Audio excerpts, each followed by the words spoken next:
I remember the exact moment my first life ended. It wasn't when I took my last breath in that sterile, lonely hospital room at 68. It was years before in a small-town courthouse when my husband Vincent looked at me with those sorrowful, beautiful hazel eyes and said, "Sweetheart, I love you too much to let you waste your life on me." He was holding a set of divorce papers. He'd been diagnosed with a rare, aggressive cancer, he said. Months to live. He couldn't bear the thought of me watching him wither away. He wanted me to be free, to find happiness after he was gone. I was 22 and I believed him. Tears streamed down my face, not of grief for our ending, but of awe for his profound, selfless love. I signed the papers, my hand shaking with emotion. I truly thought I would never meet a man better than Vincent Miller. Even after the divorce, despite the whispers in our small Ohio town, poor Clara, abandoned when things got hard, I stayed. I moved out of our little apartment and into his parents' aging farmhouse on the outskirts of town. I told everyone and myself that I was honoring Vincent's last wish, to care for his family since he could not. His father, Frank, had a bad back. His mother, Eleanor, had weak nerves. His younger sister, Jessica, was a teenager with big college dreams and a sense of entitlement even bigger. I became their rock. I took a job as a seamstress and later a waitress at the local diner. Every dollar was stretched thin: groceries for the Millers, medicine for Frank, a new dress for Jessica's homecoming, saving for her tuition. I wore thrift store clothes and ate the leftovers no one else wanted. For 35 years I was the dutiful daughter-in-law, the faithful widow. I refused dates, turned away any hint of romance. My life was a monument to Vincent's memory. I was sustained by the bittersweet belief that I had been loved so perfectly once. The day I died, it was raining. The hospital window blurred the gray world outside. There was no one holding my hand. Frank and Eleanor were long gone, God rest them. Jessica, the lawyer she'd become, was somewhere in New York. I was alone, my body worn out from decades of labor and cheap food. And then, as if the universe needed to deliver one final crushing punch before the lights went out, the door to my room opened. It was Jessica. But not the gawky girl I'd helped raise. This was a sharp-faced woman in a designer pantsuit. And beside her was Vincent. Not the ghost of my 22-year-old husband. A man in his late 50s, tanned and fit, with silver at his temples and the same hazel eyes. He held the arm of an elegant woman with a familiar face, Lily Dawson, his high school sweetheart who'd moved away after graduation. And behind them, two young adults who had Vincent's smile. My dying heart gave a pathetic, confused flutter. "Clara," Vincent said, his voice different, smoother but unmistakable. There was no pity in his eyes. Only a faint, uncomfortable distaste for the shriveled old woman in the bed. Lily stepped forward, a gentle smile on her lips that didn't reach her cold eyes. "Claire dear, we thought you should know the truth before you go. Vincent never had cancer. He just couldn't marry you and leave his parents in a lurch. He needed someone reliable to take care of things while he built a life for us." She spoke softly, like she was sharing a secret. "All that dowry money your family gave you, the savings bonds, your grandmother's jewelry he said you'd lost, it gave us our start in California. Real estate. It's done very well." She touched the simple, exquisite pearl necklace at her throat. "My grandmother's pearls." Vincent finally found his voice, looking at his shoes. "The life insurance policy my death paid out. Bought our first house. Mom and Dad, Jess. They knew. They were so grateful to you, Clara." Jessica sniffed, looking at her manicure.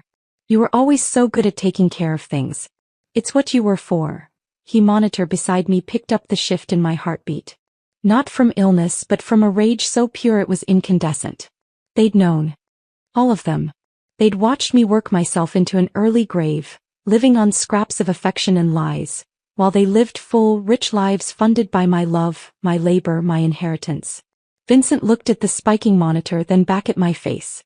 For a second I saw the young man who'd pretended to adore me. "I did love you in a way," he murmured as if offering a consolation prize. Lily's smile turned sweetly vicious. "He just loved me more."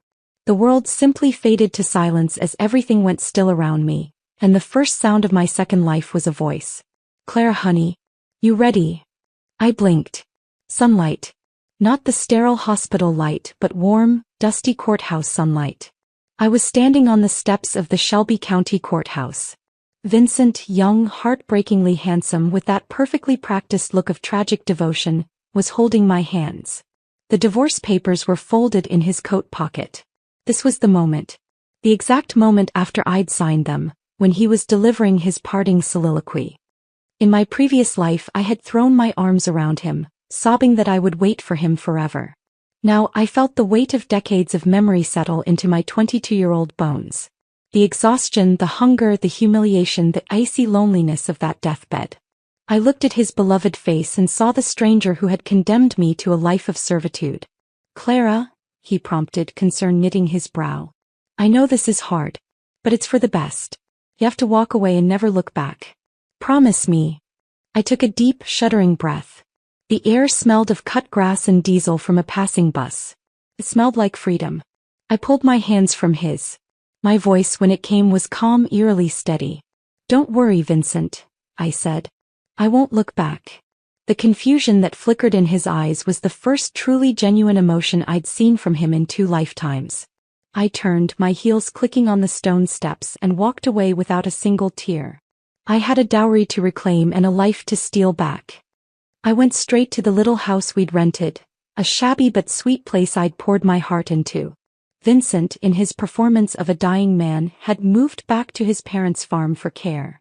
All his things were already gone. Only my possessions remained, along with the items my parents had given us to start our life. The good china from my mother, the pristine Electrolux vacuum, the Singer sewing machine, the pair of sturdy wool blankets, my grandmother's oak hope chest. In my first life I'd left almost all of it. A tribute to my grief, a practical necessity for the Millers who had so little. Now I saw it for what it was, my capital. I worked with a methodical fury. I packed the china in newspapers. I folded the blankets. I emptied my closet of every dress, every pair of shoes. I took the canned goods from the pantry, the pots and pans from the kitchen. From under our bed I pulled out the small locked metal box. Inside, wrapped in velvet, were the last tangible pieces of my dowry, 10 gold bars, each the size of a chocolate block. My father, a pragmatic man who'd distrusted banks and Vincent in equal measure, had given them to me on my wedding day. "For a true emergency, Clara girl," he'd said. In my first life, the emergency had been Vincent's fake funeral, paid for with 3 of these bars. The rest had slowly bled away to house repairs and Jessica's tuition. I hefted one. It was heavy, cold, real. I thought of Lily's pearl necklace. A plan, cold and sharp, formed in my mind. I carried the box to the backyard shed. In a corner, under a sack of peat moss, was my grandfather's old toolbox. During the war he'd been a machinist and a bit of a rogue. At the very bottom, wrapped in oilcloth, were 10 blocks of brass he'd plated with a microscopically thin layer of real gold. "For fooling greedy people who don't look too close," he chuckled once. They were perfect counterfeits, identical in weight and shine. My hands didn't shake as I made the swap, placing the real gold into the oilcloth and the fakes into the velvet lining of my box. I carried the real box back inside and hid it in the false bottom of my hope chest, a secret compartment my grandfather had also built. Then I called my father from the neighbor's phone. "Dad. It's Clara. I've left Vincent. I need you to come get me and everything I own. Right now." The silence on the line was profound. Then a whoop of joy that nearly cracked the receiver. "Thank God. I'll be there with your brothers in 20 minutes. True to his word, my father, Robert, arrived in his Ford pickup with my older brothers Mark and David in a second truck. Their faces were etched with worry that melted into relief when they saw my determined expression, not the shattered mess they'd expected. "He showed his true colors, huh?" Mark grunted, already lifting the hope chest as if it weighed nothing. "Something like that," I said. We loaded every single item I owned into the trucks. When we drove away, the rented house was as bare as the day we'd moved in. Cracking plaster, a dripping tap, and nothing else. Let Vincent's parents explain that to the landlord. We arrived at my childhood home just as the sunset was painting the sky orange. My mother, Susan, rushed out, pulling me into a hug so tight it squeezed the breath from my lungs. "Hi girl," she whispered, her voice thick. "You're home." That evening, as we unloaded, I told them a simplified version. Vincent had wanted out, had used a pathetic excuse, and I was done. I didn't mention the gold, the fakes, or the decades-long betrayal I remembered. That truth was too monstrous even for them. "Good riddance," my father said, slamming the tailgate shut. Never liked his shifty eyes. It was past midnight when the headlights cut through our dark driveway. Car doors slammed, followed by furious voices. Frank Miller's gruff shout echoed in the quiet night. "Clara, you get out here. What is the meaning of this?" The whole Miller family was on our lawn. Frank, red-faced, Eleanor clutching her sweater like a Victorian heroine, and Jessica glaring with teenage indignation. Neighbors' porch lights started flicking on. "You cleaned out your house," Frank bellowed as my family and I stepped onto the porch. "Our house. You took the sewing machine, the vacuum, the blankets. Those belong to the Miller family now. You bring them back, girl." My mother stepped forward, a petite woman who suddenly seemed 10 feet tall. "Frank Miller, you worthless old goat. That sewing machine was a wedding gift from my sister. The vacuum came from Clara's earnings. The blankets were hers before she ever knew your son's name. You didn't own a decent spoon before my daughter married into your family. Now you get off my property before I have my sons show you the way." The gathered neighbors, who knew the Millers' laziness and my years of quiet toil, began to murmur in agreement. Someone laughed. Eleanor switched tactics, her voice a wounded warble. "Clara, how could you? After all we've been through? Vincent is devastated." I looked at her, this woman I'd nursed through countless spells, for whom I'd cooked 1,000 meals. I thought of her in my hospital room, knowing the truth and saying nothing. "Vincent," I said, my voice clear and carrying in the night, "will have to manage his own devastation. We are divorced. You are no longer my family. Good night." I turned and walked back inside, leaving them sputtering on the lawn, exposed under the harsh glare of the porch light and public opinion. The first battle was over. I had won. But the war, I knew, was just beginning. The next week was a flurry of quiet activity. I settled back into my old room, the familiarity a comfort and a cage. I needed to move forward, not backward. My memories were a roadmap of future opportunities and pitfalls. Vincent, true to form, came skulking around a few days later. He found me in the backyard hanging laundry. He looked paler, leaning on the fence post with a rehearsed fragility. "Clara," he began, his voice a masterpiece of strained emotion. "I heard what happened with Mom and Dad. I'm so sorry. They're just lost without you." I kept pinning sheets to the line, saying nothing. I was hoping," he continued, a tremor in his voice, "for a keepsake. Something to remember us by. Maybe that little metal box you kept under the bed? It's not about the money, it's just. It was ours. It's always about the money," I thought. In my first life, this moment had come later, after his death, when a weeping Jessica had asked for something of his, and I'd given her the box, not knowing the gold inside was her brother's severance pay for abandoning me.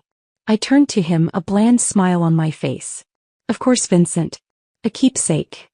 I walked inside and returned with the box, now heavy with its brass imposters. I handed it to him. "For all the beautiful memories." His fingers closed around the handle greedily, the weight clearly pleasing him. The confusion and panic he'd shown at the courthouse were gone, replaced by the smug certainty of a man who'd gotten exactly what he wanted. He didn't even open it. He just thanked me, his eyes already looking past me toward the future this box would buy him and Lily. "Don't look back, Clara," he said, his parting line delivered with finality. "I won't," I promised again, and this time I meant it.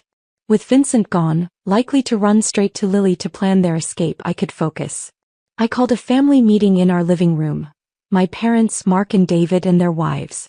"I need to change my life," I told them. "And I want to help change ours." I laid out a simple, powerful idea. The city 30 miles away was growing. A new highway was being planned. I knew, because I'd read about it in a future newspaper in a past life, that a vast tract of scrubland on the southern edge was going to be bought for a new hospital and university complex within 5 years. Right now it was dirt-cheap farmland owned by folks eager to sell. "I want to use my dowry to buy some of that land," I said. My father frowned. "Land? Out there? It's worthless, Clara girl." "It won't be," I said with a conviction that made them all pause. "And that's just the start." I looked at my brother David's wife, Anna, a phenomenal cook who'd been laid off from the school cafeteria. "Anna, what if we opened a restaurant? A real one. You run the kitchen. I'll handle the business. We split the profit." Anna's eyes widened. "A restaurant? But the money is my problem, I said. I turned to Mark, a natural hustler who knew everyone and everything. And Mark, you know all the factories, the scrap yards. What if we started a recycling business? Not just scrap metal, but finding value in what others throw away. The room was silent, filled with the weight of the unknown. It's a big risk, my father said slowly. Staying here doing nothing is a bigger one, I replied, thinking of my deathbed. I have a feeling. A strong one.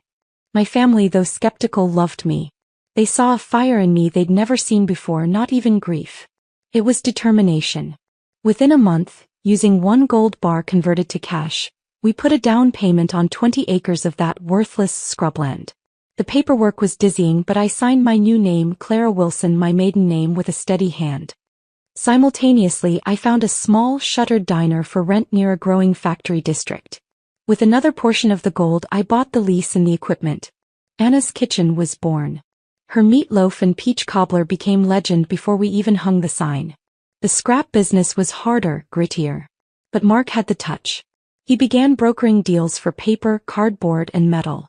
I used my knowledge of future trends to steer him towards specific materials, certain types of plastics, specific alloys, that were about to become valuable.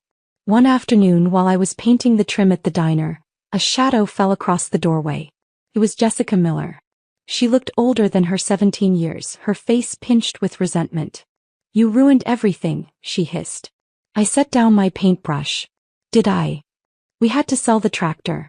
The house is falling apart without you fixing things. She couldn't even say the word money. Vincent's gone. He left us a stupid box of metal paperweights and vanished. Mom says it's your fault for driving him away. So Vincent had taken the fake gold and run. He'd either discovered the deception or, more likely, had tried to cash them and been laughed out of a pawn shop. He'd cut his losses and fled, leaving his family to drown. The poetic justice of it warmed me more than the afternoon sun. Your brother made his choices, Jessica, I said calmly.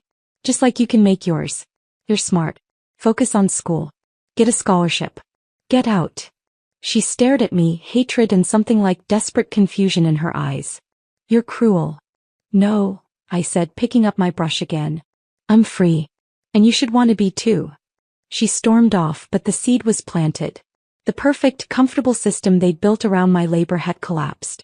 Now their unity began to fall apart over time. And I had a business to run, a fortune to build, and a new life to live. The past was a country I had no intention of visiting again.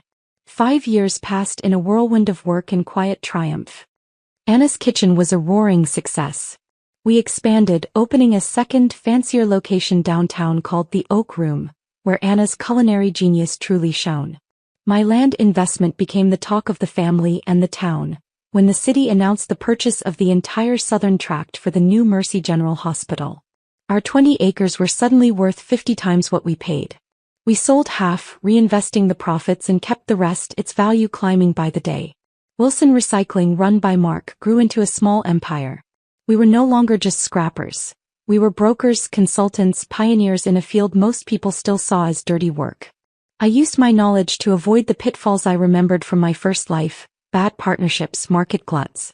I was Clara Wilson, business owner. The whispers about poor, abandoned Clara had died long ago, replaced by respect, curiosity, and a touch of envy. I wore smart skirts and kept my hair styled. I had an accountant and a lawyer. I'd even bought my parents a new house. The Millers, by contrast, had spiraled. News trickled back through the small-town grapevine. Frank's back pain had miraculously worsened with no one to fetch his pills. Eleanor's nerves had become a permanent state of bitter complaint.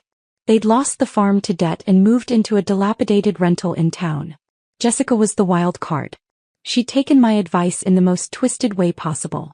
She'd gotten a scholarship to a state college, fueled entirely by a bitter, grinding anger. She blamed me for her family's downfall, for Vincent's abandonment, for her own lost comfort. She visited sometimes, a silent, glaring presence on my parents' porch, demanding to know if I felt guilty. I never let her in. Then one crisp autumn day Vincent returned. He didn't come to my door. He went to the old Miller rental. I heard about it from Mark, who'd heard it from a supplier who lived on their street. He showed up looking like hell, Mark reported over dinner at my new apartment. Thin, ragged. No fancy California tan. Had Lily and 2 sullen kids in tow. Story is the business ventures out west failed. Lost everything. Came crawling back to mom and dad thinking they'd still have the farm. I bet that was a happy reunion, I said dryly. Like a hornet's nest in a phone booth, Mark grinned. Turns out little sister Jessica is the one running the show now. And she was not happy to see Big Brother, especially when he admitted the gold bricks he took were fakes. Apparently he thought you'd scammed him. I allowed myself a small cold smile. The counterfeit gold had done its work perfectly, creating a rift of paranoia and betrayal that had clearly festered for years. The inevitable explosion happened at the town 4th of July picnic the following summer. I was there with my family enjoying the fireworks. The Millers were a huddled, miserable-looking group on a distant blanket. As the final volley of fireworks boomed overhead, a fight broke out. It was Vincent and Jessica, their shouts carrying over the dying cracks and pops. You drove her away. You greedy little, Vincent's voice slurred. Me. You took the only thing of value and ran. You left us with nothing. You're a fraud and a coward. Jessica shrieked. It culminated in a shocking, brutal moment under the streetlights. Jessica, with a strength born of pure rage, shoved Vincent hard. He stumbled back over a picnic cooler and fell. He stumbled and fell hard to the ground. The crowd gasped. Lily screamed. Frank and Eleanor just stood there, frozen, as if watching a play they'd seen before but never understood. Vincent wasn't killed, but he was badly hurt. A concussion, a broken arm. People rushed to help and authorities soon arrived. Jessica was taken in for questioning. The spectacle was complete. The perfect, secretive Miller family was now the town's most public train wreck. In the aftermath, Jessica, released on bail, came to see me. She stood on my doorstep, the anger gone, replaced by a hollow, weary despair. You knew, she said, her voice flat. You knew what he was. What we all were. I didn't deny it. I just waited. He told me when he was drunk after the fight. About faking the cancer. About Lily. About using you. She looked at her hands. I knew some of it. Not all. I was a kid and I liked the things you bought me. The confession hung in the air, ugly and bare. What do you want from me, Jessica? I asked, not unkindly but with firm distance. Nothing, she whispered. I just wanted you to know. That I know. She turned and walked away, a ghost of the entitled girl she'd been. I watched her go. There was no victory in it, only a sad, quiet finality. People who once controlled my life were facing the consequences of their choices. Vincent was a broken man, living in a resentful household. His parents were shells. Jessica was legally and spiritually adrift. Lily was trapped in a nightmare of her own making. I closed my door and locked it. I looked around my clean, quiet, well-appointed apartment, bought and paid for by my own mind and labor. The sounds of the town's gossip and the Millers' drama were locked outside. In here there was only peace and the gentle, powerful hum of a future I was building for myself, one wise decision at a time. The past was finally behind me for good. Another decade unfurled, marked not by vengeance but by creation. By the time I turned 40, Clara Wilson was a name spoken with respect in regional business circles. Wilson Recycling was a leader in sustainable materials. The Oak Room had won awards. The remaining 10 acres of land now held a small, successful office park I'd developed. My personal life was full, but not in the way my younger self might have imagined. I never married again. The well of romance in me had been poisoned and then paved over with concrete. But I wasn't lonely. My family was my bedrock. My nieces and nephews called me Auntie Sue, and I spoiled them rotten. The Millers faded into a sad local footnote. Vincent, after his injury, he struggled with his health for a long time. He and Lily lived in a state of perpetual, quiet desperation, their children estranged. Frank died of a stroke. Eleanor passed some time later, after years of stress and worry. Jessica, to her credit, served probation, finished her degree in social work, and moved to another state. We never spoke again. It was better that way. The final piece of my old life was addressed on a bright Tuesday morning. I stood in the living room of my parents' home, the home I'd bought them, surrounded by my brothers and their families. In the center of the room was my grandmother's hope chest. I knelt and triggered the hidden catch. The false bottom opened, revealing the oilcloth bundle. I unwrapped it. 10 gold bars, gleaming dully in the sunlight. A collective gasp went through the room. This, I said, my voice steady, was grandfather's, then mine. It's the seed money that started everything. But it's also blood money in a way. It represents a past I don't want to carry. I had already discussed my plan with them. We loaded the gold into a secure case and drove to the city. Our destination wasn't a bank. It was the headquarters of the Midwest STEM Foundation. Inside, with lawyers and foundation directors present, I signed over the entire value of the gold to establish the Robert and Susan Wilson Scholarship Fund, named for my parents, to support young women from our county pursuing science and business degrees. The ceremony was small, but a local news crew came. That evening, my face was on the TV, smiling politely as I talked about the importance of investing in the future. I didn't look like a victim or a scorned wife or a dutiful daughter-in-law. I looked like a successful woman paying it forward. I was at a charity gala a month later when a nurse I vaguely recognized approached me. She worked at the long-term care facility on the edge of town. "Ms. Wilson," she said hesitantly, "I thought you should know. Vincent Miller passed last week. Quietly in his sleep. There was no service." I nodded, a strange emptiness where I expected satisfaction. "Thank you for telling me."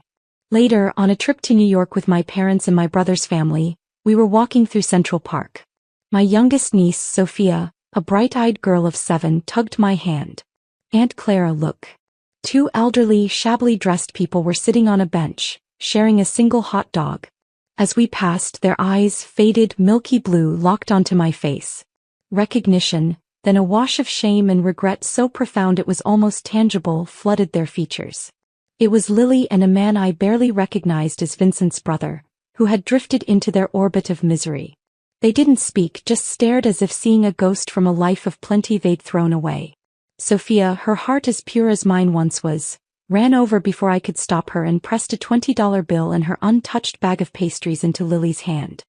"Here," she chirped. "Have a nice day." She skipped back to us, taking my hand. As we walked on, she looked up at me, puzzled. "Aunt Clara, why was that lady crying when she looked at you?" I squeezed her hand, looking ahead at the sun-dappled path, at my parents laughing with my brother, at the soaring skyline of a city full of possibility. The past was a shadow on a bench behind us, growing smaller with every step. "You know, sweetheart," I said, my voice soft with a hard-won peace. "Some stories don't have happy endings for everyone. But we do kindnesses anyway, not for them but for us. So our own hearts stay light." She nodded, not fully understanding, and swung our joined hands. The memory of the hospital room, of the pearls around Lily's neck, of Vincent's lying eyes, was still there. But it was no longer a prison. It was a lesson, etched in stone, that I had finally walked away from. I had built a life not on the ashes of revenge, but on the solid, fertile ground of my own worth. And ahead of me there was only light.